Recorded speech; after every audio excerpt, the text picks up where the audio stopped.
to tonight's discussion. I want to thank you all for joining me again. If you are new to the channel, please go ahead and subscribe to my YouTube channel. Also, please subscribe to my website, shellyspeakstruth.urbancountryfilms.com. Again, that's shellyspeakstruth.urbancountryfilms.com. Please go ahead and check out my website and subscribe while you're there. As you can see, tonight's conversation, we will be addressing there's a R. Kelly in your community. And this is something that I really wanted to talk about. It's something that I've been anticipating discussing with the community for quite some time now. And something that I seen on my Facebook feed, I feel gave me just that final nudge that I needed to address the situation. Because when you think about how the issue of sexual assault and sexual abuse among children, when you think about how that rate is so high, I really do feel like we need to have more conversations about this. We need to have more discussions about how we are going to address this in the community, because a lot of times these situations are brushed under the rug. And I feel as though a lot of us are condemning the R. Kellys of the world, but we're not paying attention to the fact that there's an R. Kelly right in our own community, right in our backyard. And sometimes even within our own families, we have these R. Kelly types. And it's very unfortunate because I don't feel like enough is being done to properly address the situation and to kind of shun these people that think it's okay to be predatory against children. I honestly feel like in that area, we could do better about how we build a protection mechanism within the community for our young girls and young boys. Some of you may have seen the video that I'm referring to, but if you didn't, I think that this video is worth mentioning because, like I said, it gave me the nudge that I felt that I needed to go ahead and address this situation. And it was a situation that occurred in a Miami community where a guy who obviously was known to the community, because in the video, the young man addresses the guy's age and he tells him, "We know what you've been doing and we know why you're here." And that was a little bit troubling to me because I feel like in a lot of situations, a lot of times we know that these people are dwelling within the community and we're not giving them the proper scrutiny that they need to feel like they don't belong there. And within the video, the guy said something that I found to be very, very profound, and it was very inspirational. He told the guy, "These are girls. Allow these girls to grow up." And to me, that said, leave these girls alone and allow them to have their innocence. And that's a really big issue within these types of situations, is that these predators are robbing these young girls and young boys of their innocence. And it was just a breath of fresh air to me to see this guy so boldly confront him and let him know, you need to get out of this neighborhood. You need to leave these girls alone and allow them to grow up. Allow them to have their innocence. They're not women. So why are you here? Why are you even, communicating with them? And the thing that was very heartbreaking to me was that one of the girls, the guy mentioned in the video, this girl was no older than 13 years old. And this was a 42-year-old man who were exploiting these 13, 14, 15-year-old girls. And this is something that has been going on in the community for a very long time. Myself personally, I can remember being in high school and seeing the men driving past the high school looking for the next girl that they could prey on. And it's a mind game because a lot of the girls, they didn't see anything wrong with it. They felt that there was something special about them, that these grown men would be interested in them. And it was something that a lot of people knew about. You had teachers that knew about it. You had other adult figures within the school that you would think would be providing protection to these girls that knew about it. And the thing that was the most crazy to me about it is that the victims would get the most backlash, not the victimizers, because you would have people saying things like, she should know she shouldn't be talking to him, or these girls are too grown, or, just things about the victims that I feel like in any situation, if you are the adult in that situation, you are the one that is supposed to exercise discretion. You are the one that is supposed to provide an understanding that this particular situation cannot take place. It doesn't matter how physically attractive or physically developed a teenage girl is. As a man, you should know not to cross the line with a child. But you see a lot of this in the community. And like I said, I feel that people are turning a blind eye to this situation far too often. You know, there's a lot of girls that don't even want to come forward and speak out about this when they are being targeted and preyed upon, because you know, especially in certain households, you have the what goes on in this family stays in this family mentality. And I feel like for far too long, that mentality has been detrimental to young girls and young boys who are victims of sexual abuse. Because if a young girl or boy is being victimized and they cannot come to the people within their home that they rely on for protection, then where does that leave them? And I'm not even going to pretend like it's not a hard situation for someone to be in when they hear that maybe their brother has done something, their father, their whomever, anybody close to you, your family. Is very difficult to accept the fact that you have a predator within your family. But like I said, I don't feel like this is something that should continue to be brushed under the rug, because it's creating a very toxic culture within our community, and a lot of damaged people who will never know how to have a wholesome and healthy relationship with anybody because they were preyed upon as a kid. And that has detrimental effects on the psyche of a kid. It kind of screws up their mentality of how they see the world and how they see people that is supposed to love them and care for them and protect them. And again, I know it's a hard situation to be in, but again, we must come up with solutions for what we can do within the community to make these people feel like they are the outcasts. There should be no safe haven within our community for a predator to feel like they can get away with doing anything to anyone, let alone a child. There needs to be a protection mechanism in place, and this is where I call the men to task, like the man in the video who stood up and said, no, this will not stand. This will not happen in front of me. I will not see you do this. I will not see you victimizing these girls and not call you out. Because what we see, especially getting into the R. Kelly situation, what we seen within that situation was there was a lot of co-conspirators within that R. Kelly situation who, in my opinion, is just as guilty as he is. They sat around, they knew what was going on, and because people were being paid or people were complacent with what was going on, or people saw it as an opportunity for them to get a leg up financially, they didn't say anything. And what was most troubling about this is that I feel that some of these girls' parents were complacent within this entire situation. I remember the singer Sparkle in the R. Kelly documentary. She made it seem like she was oblivious to what was going on. And I didn't believe her, because I was saying to myself, I don't understand how you could be around this man and you could see this awkward energy that he had with these girls and you didn't suspect anything to be going on. And that's what I mean by people being opportunists and brushing this type of behavior under the rug so that they can capitalize off of being around his celebrity.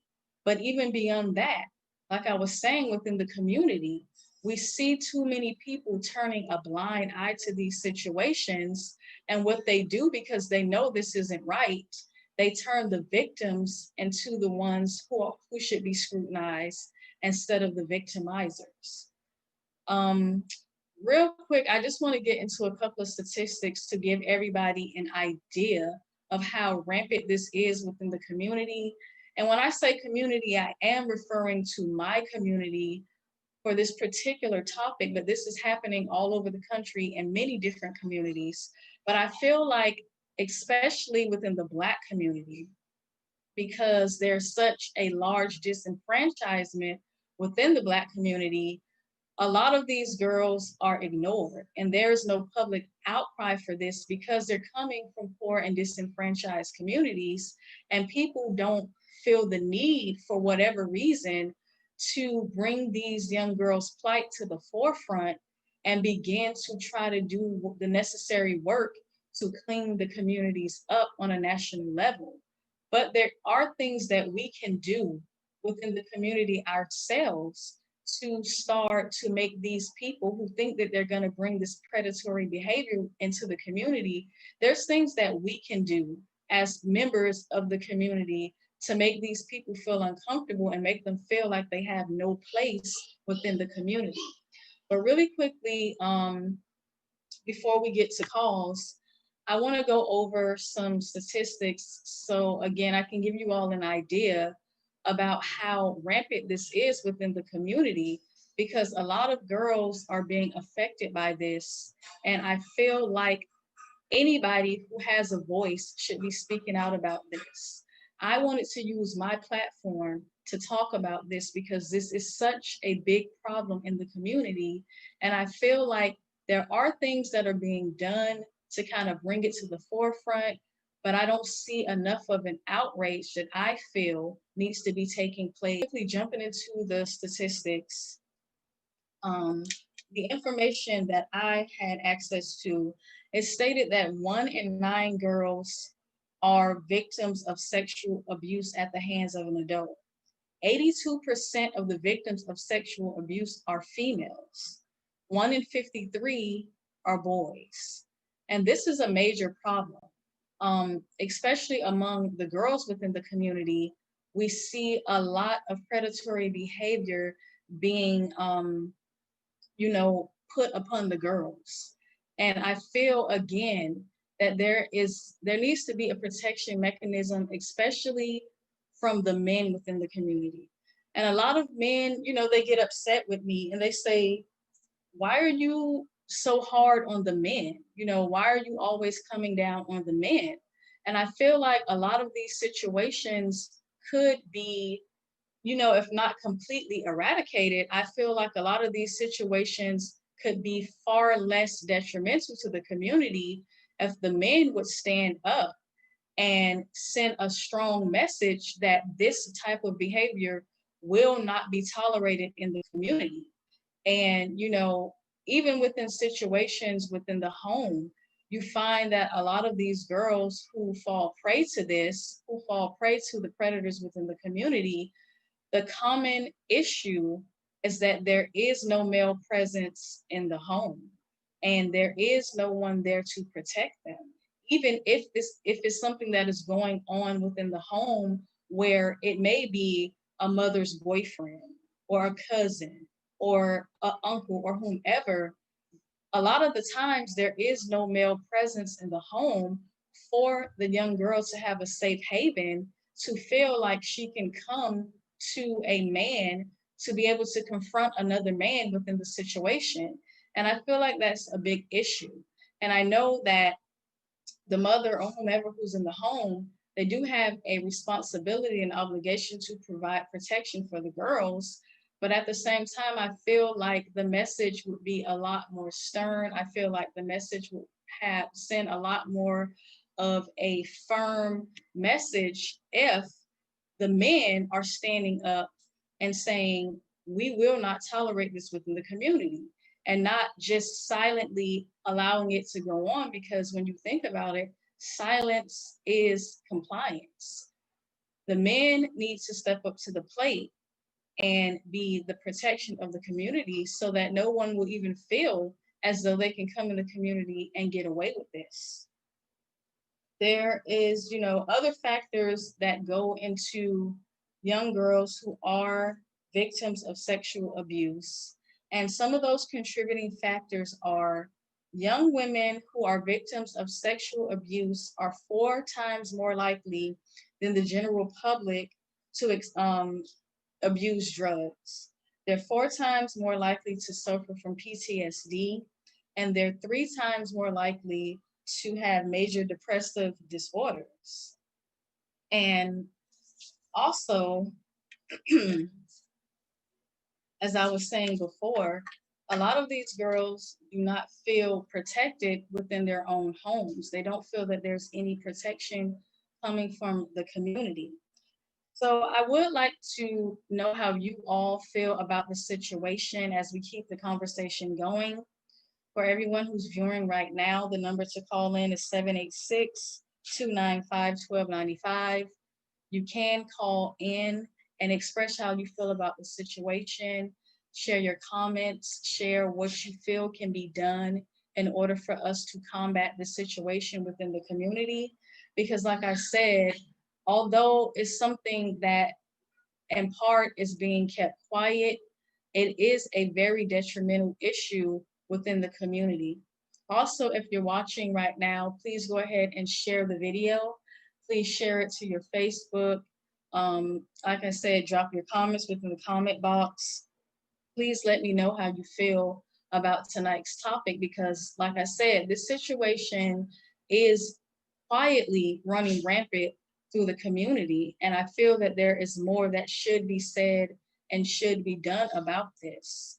I remember a particular situation where there was a DJ. This story broke about, I want to say, maybe a year ago, close to a year ago.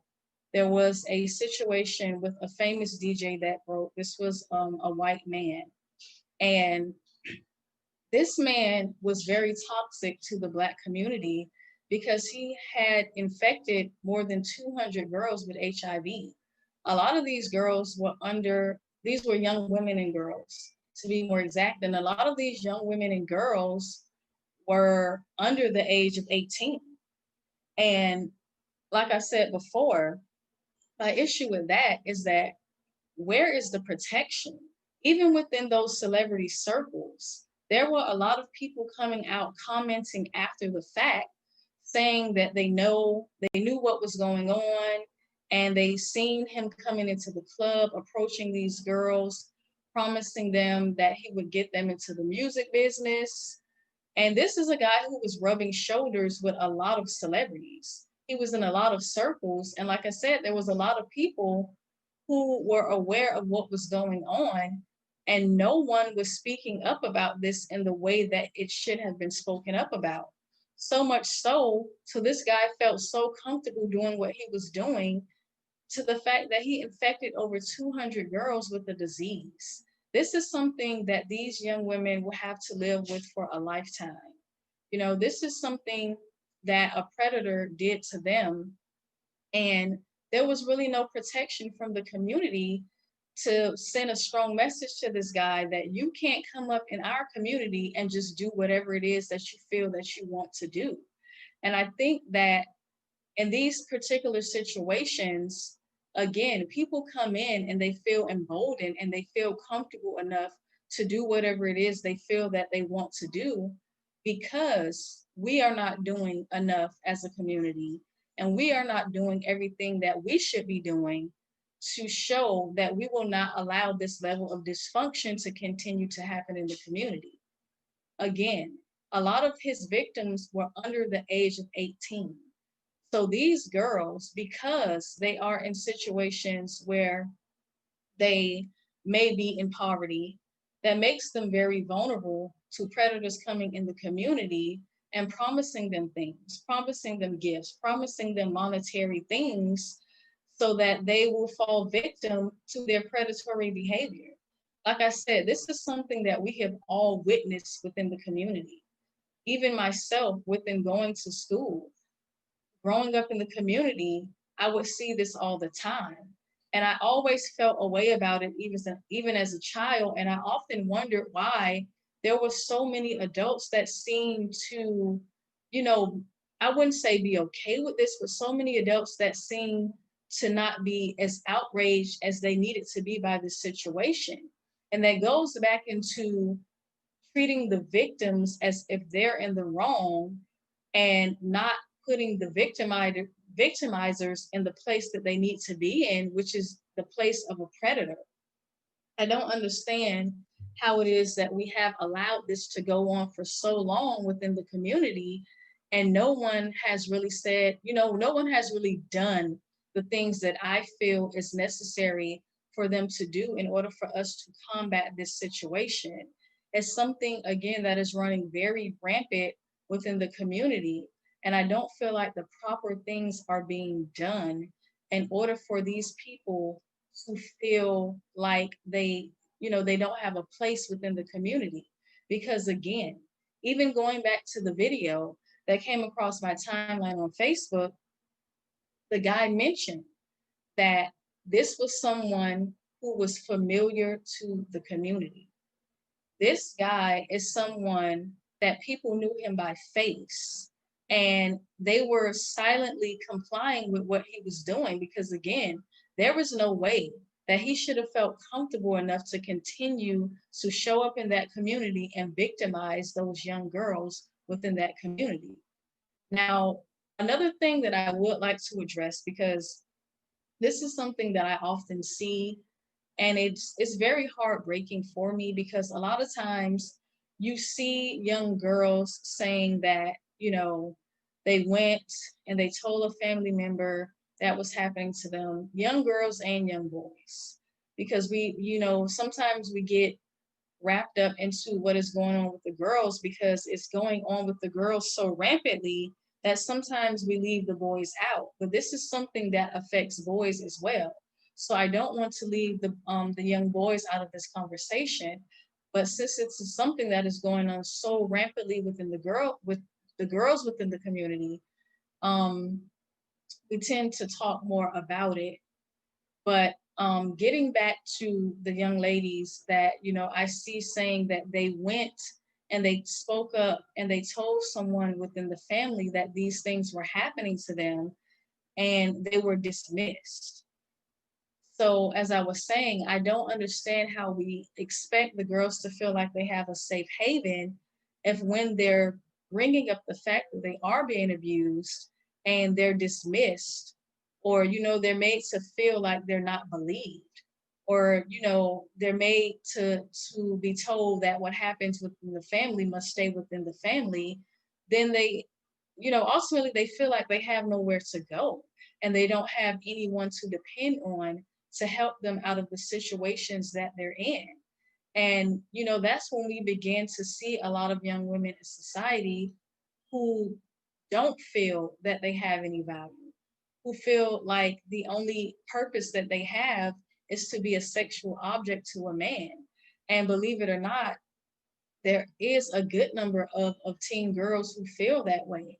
And we begin to see this culture develop within the community where, they feel like, since no one is going to protect me, since this issue is not being addressed in the way that it should be addressed, I'm just going to go ahead and use my body as a weapon. I'm going to figure a way to get something out of the deal. And that is when we begin to see a lot of young women and girls exploiting themselves. It becomes a vicious cycle of women exploiting themselves because they feel valueless. And that is mainly in part to the fact that they experience abuse from a very young age.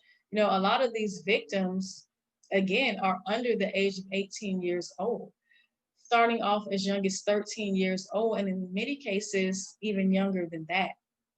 So you have to imagine what goes on in the psyche of a young lady or young boy who is in this situation. They try to reach out to the ones that they feel should care for them, and they don't get the proper response. This is something that follows them.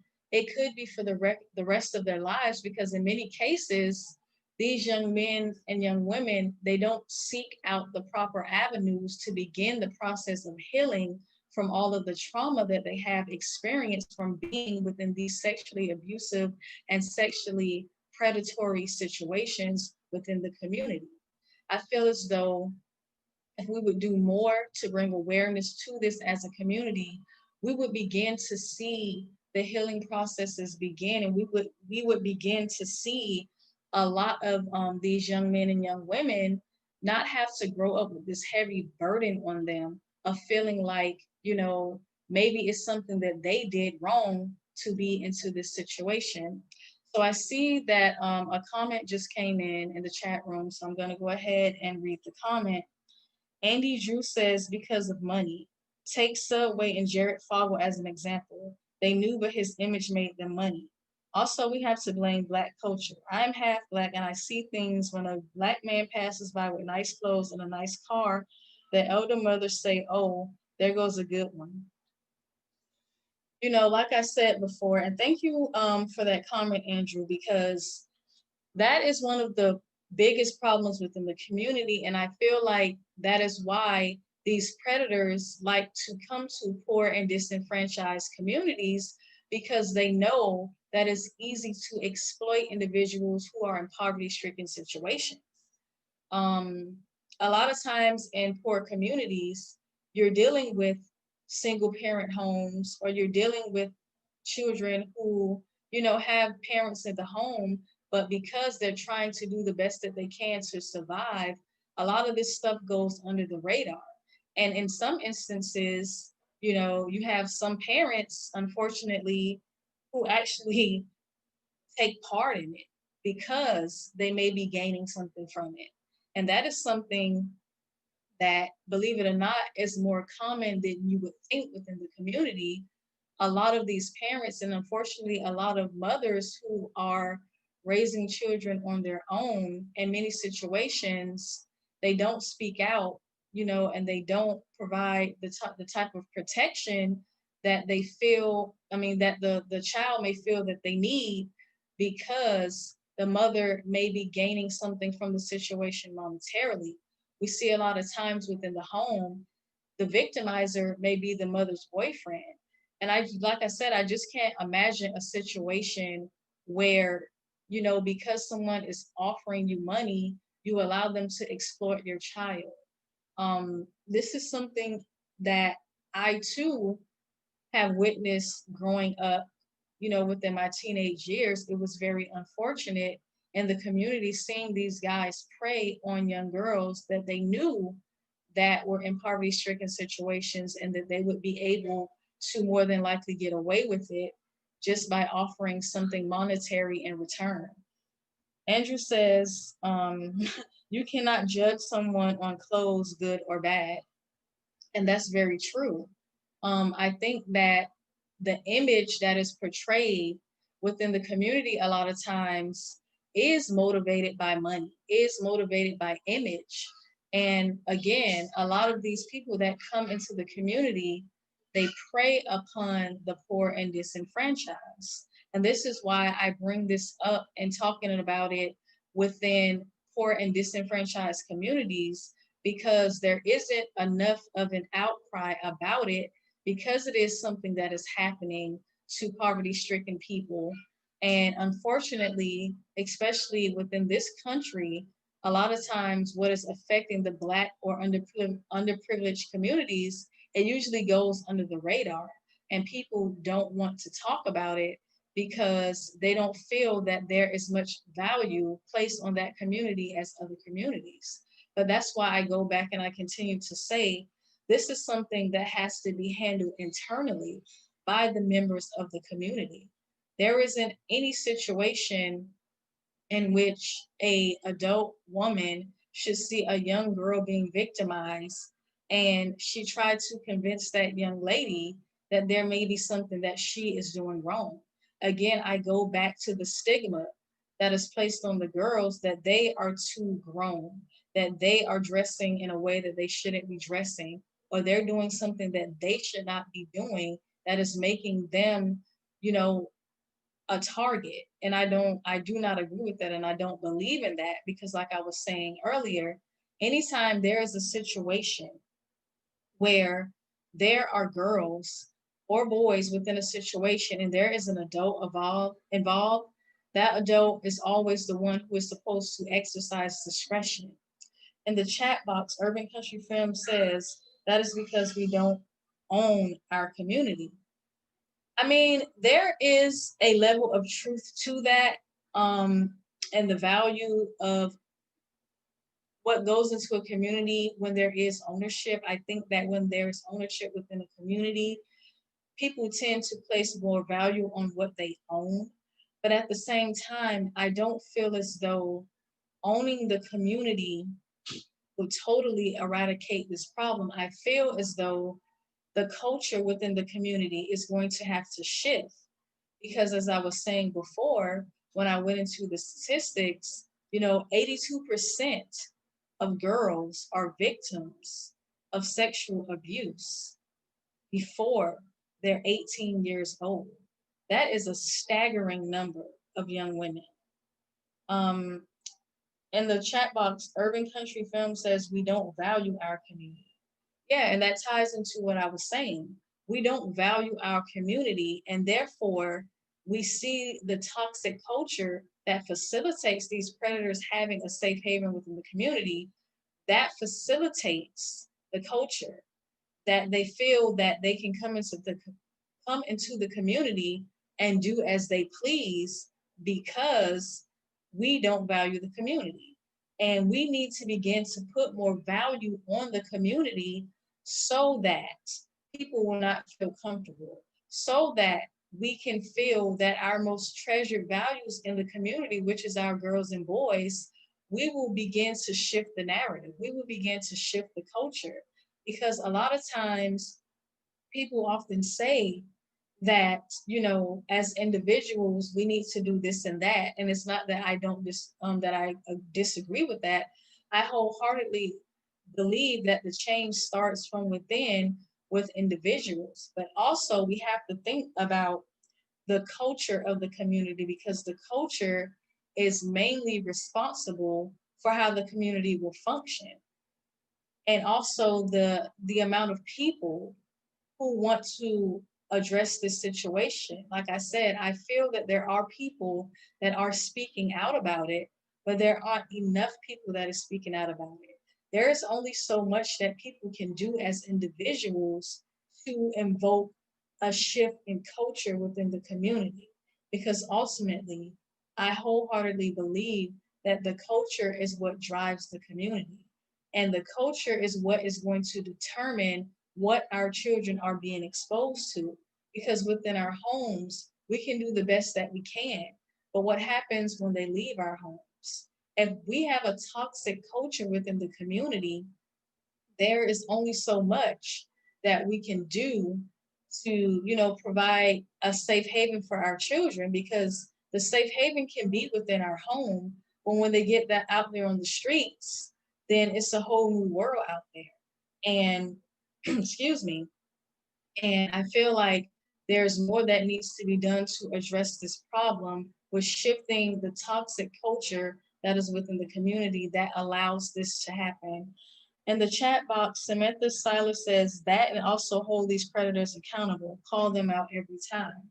Yes, and I wholeheartedly agree with that because, like I was saying before, the reason why I was so proud when I saw that video come across my timeline was because I saw a man stepping up to the plate and calling the guy out on the spot, recording him, making him feel uncomfortable, holding him accountable, and making him feel like he had no place in the community.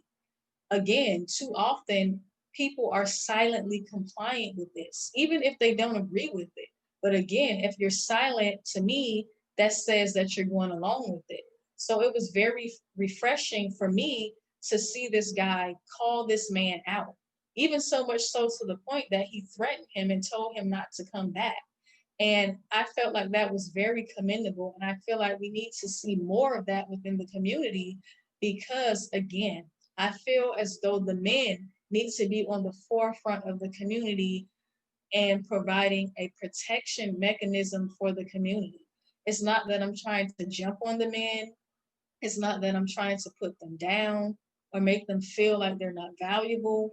But at the same time, there are too many yes men in the community who may have these predators within their circle. and they're not calling them out?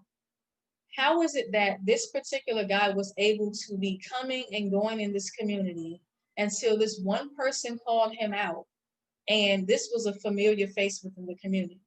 That is a big problem.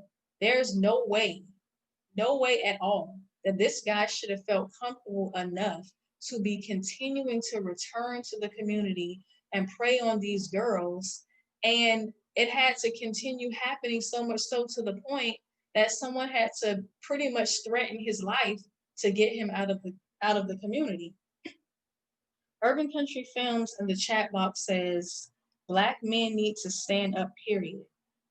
Real Deal Radio says silence speaks volumes.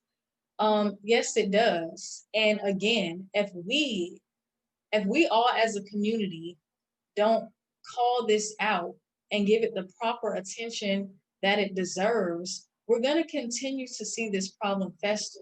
We're going to continue to see this toxic culture within the community of predatory behavior and predators feeling like they can come in and out of the community. There is no incentive that should be given. There is nothing that anybody should be able to offer you for you to feel like you should go along with this happening. And even within the R. Kelly situation, a lot of what we saw was people looking to gain monetarily, people looking to gain something for the situation. So they continue to allow him to victimize these girls. We see it in the community. We see some of these young girls wandering the streets.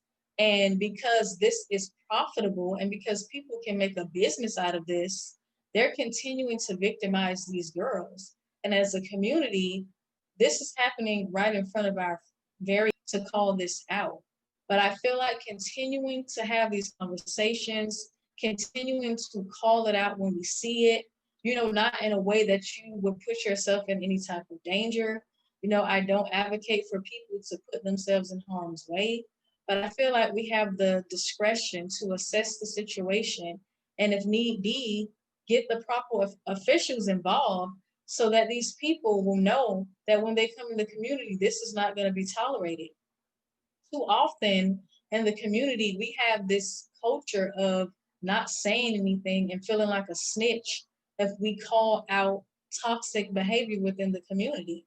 And I honestly feel like it's time for us to grow up and break this stupid snitching code that should have no place in the community among the general population. We're trying to apply gang rules and gang affiliations to regular everyday people, so much so to the point that we are not calling out predatory behavior within the community that is affecting and harming the children in the community. SoFlo Review says, save our Black children in all ways. I wholeheartedly agree with that. Like I was saying before, the reason why I put so much of an emphasis on the Black community is because it's oftentimes you see Black boys and Black girls being the last to be talked about. They're, some of the biggest amounts of sexual abuse um, is being targeted toward Black girls and Black boys, and we don't see enough attention being put on the mistreatment and the exploitation of little Black boys and little Black girls. And I think that we all pretty much know why we don't see as much of an outrage about it within, mainstream media, within just the nation as a whole.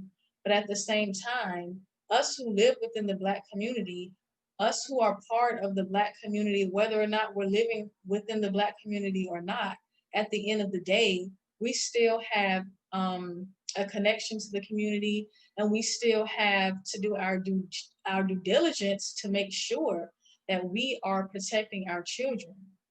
Again, there is a culture within the community that is allowing this to go on. And unless we completely do a 360 and an outright culture shift to where this type of behavior cannot continue to take place, we're going to see more and more of this happen. And again, this is having detrimental effects on the mindset and the relationships that children are developing into within the community. A lot of girls do not even know how to have a proper relationship with a man because they have been so scarred within their childhood. That is something that I feel no young woman should have to experience. Not being able to experience the beauty of having a functional relationship with a man because her first interaction with a man was someone victimizing her. And I think that that is a huge problem. In the chat box, Samantha Salas says, no matter where you physically reside, you have a moral obligation to protect not only the children, but the community, period. And I wholeheartedly agree with that. And even though you would think that is something that would be common knowledge or second nature, you will find that a lot of people who move out of the Black community, whether they're Black or not, they begin to disconnect themselves from the community and they begin to feel like they don't have an obligation to do anything for the community.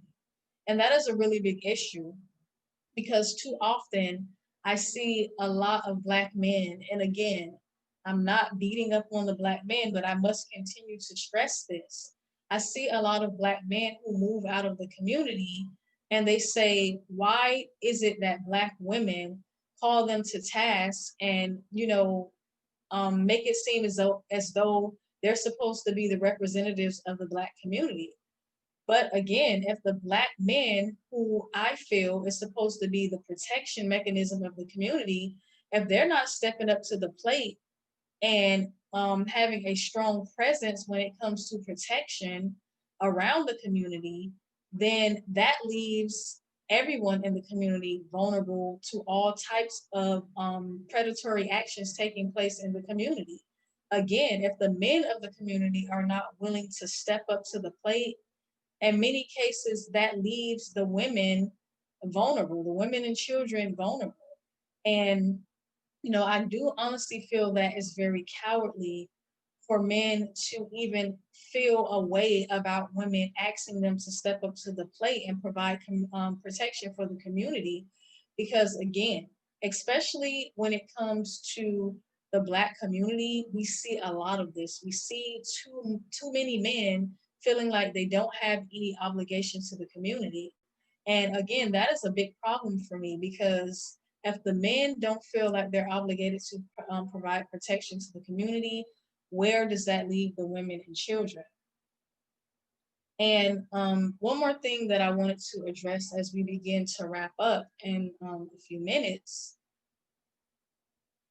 when it goes as it relates to the R. Kelly situation and tying it into tonight's discussion about how the R. Kelly situation is something that affects the everyday person within the community and how there are R. Kellys running rampant within our community every single day. Um, Getting back to the parents, because again, that is one of the biggest issues within this situation. A lot of children don't have the proper protection from their parents when it comes to this situation. And again, because a lot of this is happening within the family, a lot of people are not speaking out about this.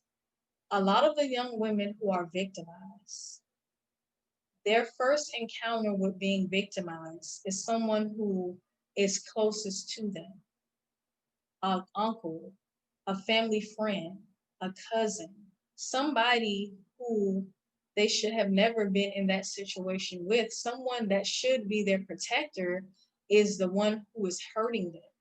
And I don't think that we often pay attention to how devastating that can be to a young woman or a young man, a child, when they're in a situation to where someone that they feel that they have a connection to is the one that is harming them. And another thing that we don't pay attention to often enough, I feel, is that a lot of times victims become victimizers. Even within my own family, people who have been victims of sexual assault, in some instances, they have gone on to victimize others. So this is a vicious cycle that it just continues to go around and around because it's not getting the proper attention that it deserves. And that most definitely starts in the home with not um, with not allowing the predators to feel like they have protection within the family. No matter how much it hurts you to call out your family member, it is something that must be done, because if we continue to allow this cycle to go on within the family, we're aiding and abetting this toxic behavior. And if within the family, if you're allowing this to go on, even within your own family, these people are going out and they're feeling emboldened to harm someone that they may not know. So we can't aid and abet and, provide somewhat of a protection mechanism for this toxic culture, because again, we're allowing this to go on within our. Before we go, if anyone does want to call in, we'll be on for about 10 more minutes or so. If you want to add something, you can call in. The numbers to call in is 786-295-1295. If you would like to share your thoughts really quickly as we begin to wrap things up, you can go ahead and call in. If there's another question or comment that you have, you can go ahead and drop that in the chat box. In the chat box, SoFlo Review says, thanks for talking about this. It is a very serious plague in our community that has been going on forever. Thank you so much. Well, again, as I said, I feel that this is something that I felt compelled to address. I saw this particular video come up on my timeline. And again, I felt like that was the final nudge for me to push me into the direction to talk about this, because this is something that weighs on me very, very heavily. I seen this in my childhood. I know people that have been victims of this. And I'm going to tell you right now, it does have lasting and detrimental effects on a person that goes through this. And a lot of these young women, you know, they spoke out about it. They were dismissed. They were told that they were too grown, they were too fast. They were made to feel as though it was something that they were doing wrong to make themselves subjectable to someone preying upon them. And again, if you're someone that is a victim or has experienced this, I don't want you to feel like you don't have an out. There's always somewhere that you can go, even if you cannot get the attention that you feel you deserve within your family. There are many resources out there for you where you can talk to someone. You do not have to face it alone. There are lots of resources for you. And a lot of times, people who are victims to this, they just need to be able to vent and they need to be able to talk. Because if you carry this burden on you, it will haunt you, it will follow you, and it will have detrimental effects on you for a very long time until you begin to open yourself up to trying to heal. I know it's not something that's very easy to go through. Um, as for myself, I don't know how it feels personally to go through it. But as I said before, I know people who have been victims of sexual abuse at a young age. And I see what it had done to them, the mental space that it put them in, the value that, or I should say the lack of value that they feel that they had, and some lifestyle choices that they made because they didn't feel as though they were valuable to anyone because they did not get the help that they needed at the development age, when girls are supposed to be living their lives and flourishing and developing and starting relationships with men. But if they are in a situation that the first relationships that they're having with men are predatory ones, then that is going to have a lasting impression on how they view relationships in the future. Before we go, I would like to mention some of the sponsors. Shop 88 Boutique. I would also like to mention the website building service. Give me one second, guys. I'm sorry, I have a message coming in. Again, so I would like to mention the sponsors. Shop 88 Boutique. Please go and check out their website. A lot of awesome clothes on there for women. Also, the website hosting site 1111.com.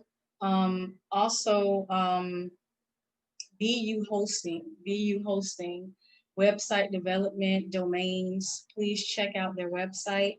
And before I go, I was going to hold off on this announcement, but I am going to go ahead and make the announcement now.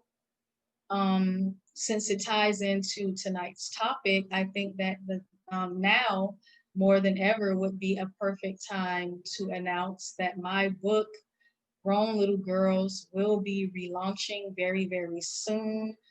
This is a book that I wrote to address the particular subject that we'll be talking about tonight: predatory behaviors within the community, the victimization of girls. My book, Grown Little Girls, again, you can go and check out the Facebook page, Grown Little Girls.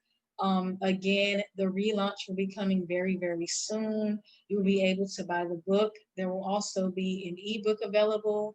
And again, in this particular book, I wanted to get into these types of situations that go on in the community with the victimization of girls, how that has a lasting effect on them, and what we can do to move forward as a community, what we can do within our individual lives and within our homes to curb this situation and to hopefully um, put it to where this is something that we don't have to worry about in the community. Even if it's not completely and totally eradicated, we will begin to build up a stigma within the community that predators will feel like they don't have a place within the community. So again, that is Grown Little Girls. The relaunch is coming very, very soon. And I will be announcing the date very soon. So please, again, go ahead and subscribe to my website, shellyspeakstruth.urbancountryfilms.com. Also, check out the Facebook page for the book, Grown Little Girls. Again, if you're new here, please subscribe to the YouTube channel. Please share the video. Please get the word out so that we can continue these conversations within the community so that, again, we can begin to be the change that we want to see within the communities. We can begin to shift the culture and change the narrative for what will and will not be tolerated within our communities. It is up to us to make sure our children feel safe. It is up to us to feel that for our children to feel like they have a safe haven where they can come to us, so that they have a place within the community that they can dwell and have comfort. Again, thank you so much for joining me tonight. Again, please subscribe to the YouTube channel and visit my website. While you're there, don't forget to subscribe. I want to thank everyone for joining this very powerful conversation tonight. And please leave a comment if there's something that you would like to add to the conversation. Please go ahead and do that. Again, thank you for watching and good night.